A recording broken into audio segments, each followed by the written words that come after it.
नमस्कार, मैं चंदन कुमार और आप देख रहे हैं अपना पसंदीदा चैनल अंगवानी। देश भर के तमाम कर्मचारियों को राम राम है, नमस्कार है, जय हिंद है। साथियों, 8वें वेतन आयोग को लेकर चर्चा बहुत गर्म है और आप भी तरह तरह के वीडियोस और खबरें देखा और सुना करते ही हैं। तो हम इस वीडियो में आपके लिए एक बड़ी महत्वपूर्ण जानकारी दे रहे हैं। वो ये है, देखिए, हम खब्बू और ख्वाबों वाली खबर तो आपको नहीं बताते, तो हम जो इसमें आपको बताने वाले हैं कि वो कौन लोग होंगे जिनको इस 8वें वेतन आयोग से फायदा नहीं मिलेगा, यानी कि उनकी जिंदगी पर 8वें वेतन आयोग का कोई प्रभाव नहीं पड़ेगा।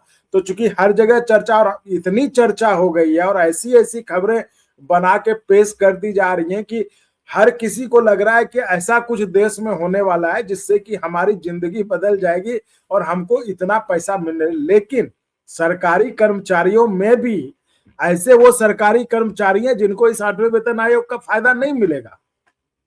तो इसलिए ये जरूरी है, मतलब चूंकि मेरी ये कोशिश रहती है कि अंगवानी से जो भी व्यूअर्स जुड़े हुए हैं, जो भी लोग जुड़े हैं, उनको कम से कम सही जानकारी हो। वो और चैनलों की तरह जो दो दूसरे वक्त कुछ लोग बना देते हैं इधर उधर का कि ये हो गया वो गया, तो उसमें वो ना रहे, उनकी जानकारी सही रहे। इसलिए ये वीडियो है कि आपको पता रहे कि आखिर कौन कौन से वो लोग हैं, कौन से डिपार्टमेंट के वो लोग हैं जिनको कि इस 8वें वेतन आयोग पे जो इतना हाइप चल रहा है, इतना हुपला चल रहा है, कितना फिटमेंट हो गया, इतना ये हो गया, सैलरी जो दुगुना हो जाएगा, 3 गुना हो जाएगा, 6 गुना हो जाएगा, वो कौन लोग हैं जिनको कि इनका प्रभाव नहीं पड़ेगा, यार उन पर इनका असर नहीं पड़ेगा। तो वो हम आपको इस वीडियो में बताएंगे, तो आप ये लास्ट तक सुनिएगा। और एक अच्छी खबर है कि हमने अब सोचा है कि जो वीडियो लंबा होता है उसको, आप चूंकि बहुत लोग कहते थे शॉर्ट करने के लिए, तो उसको हम शॉर्ट भी कर रहे हैं। तो हम भी शॉर्ट में ही कह के आपको निकल रहे हैं कि चैनल को अभी तक आपने सब्सक्राइब नहीं किया है तो सब्सक्राइब करिए भी और करवा भी। देखिए, इसी के लिए वीडियो लंबा होता था ना, तो ये काम अगर आप कर दें तो हम वीडियो ऑटोमेटिकली लंबा नहीं करेंगे। तो सब्सक्राइब करिए भी और करवा भी दिए।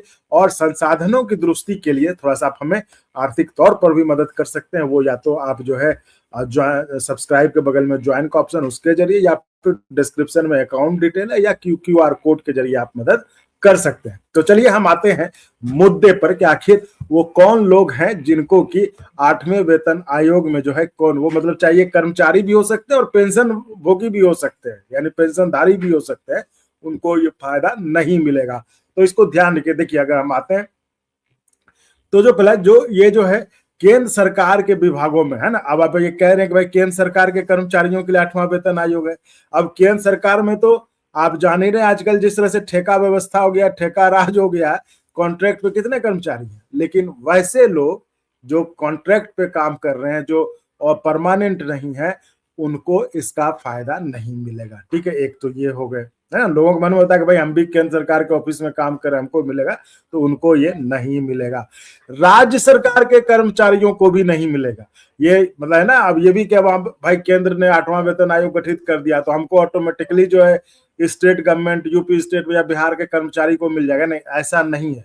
वो तभी मिलेगा जब उस राज्य की सरकार, जो जहां जिस राज्य के वो कर्मचारी हैं, अगर वो उस राज्य की सरकार इसके जो रिकमेंडेशन है, जो 8वां वेतन आयोग का जो रिकमेंडेशन है, जो अनुशंसा है, अगर उसको हूबहू एक्सेप्ट कर लेते हैं तो उनको मिलेगा, नहीं तो नहीं मिलेगा, है ना। ये चीज है। अब देखिए, सार्वजनिक क्षेत्र के उपक्रम जैसे PSU हो गए, है ना, पब्लिक से, उसको नहीं मिलेगा, 8वें वेतन का कोई लाभ नहीं मिलेगा। PSU आप समझ रहे हैं ना।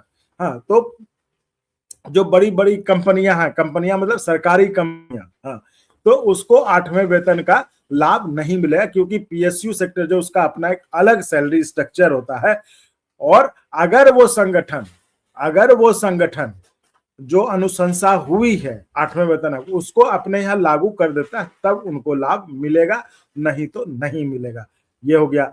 अब जो है, जो ऑटोनोमस बॉडीज हैं, है ना, ऑटोनोमस बॉडी हैं, उनको भी ऐसे नहीं मिलेगा। उनको तभी मिलेगा जब वो केंद्र सरकार का जो भी वेतन नियम है उसको वो पालन करते हैं, तो उनको मिलेगा। और पेंशन धारियों की ज्यादा, तो जो वेतन आयोग के संशोधन का लाभ तो मिलता है जो सेंट्रल गवर्नमेंट के पेंशनर्स हैं, ठीक है। लेकिन वहां पर जो है सरकार क्या तय करती है, और सरकार के बाद जो है आप मतलब किस पे जाते हैं, यानी कि सरकार अपने अधिसूचना में क्या डालती है, अब उसके बाद से ये तय हो जाएगा कि उनको इसका पेंशन में कितना मतलब लाभ मिलेगा। तो ये है। और एक प्राइवेट कर्मचारी जो प्राइवेट सेक्टर में काम करते हैं उनको नहीं मिलेगा ये 8वें वेतन आयोग का लाभ।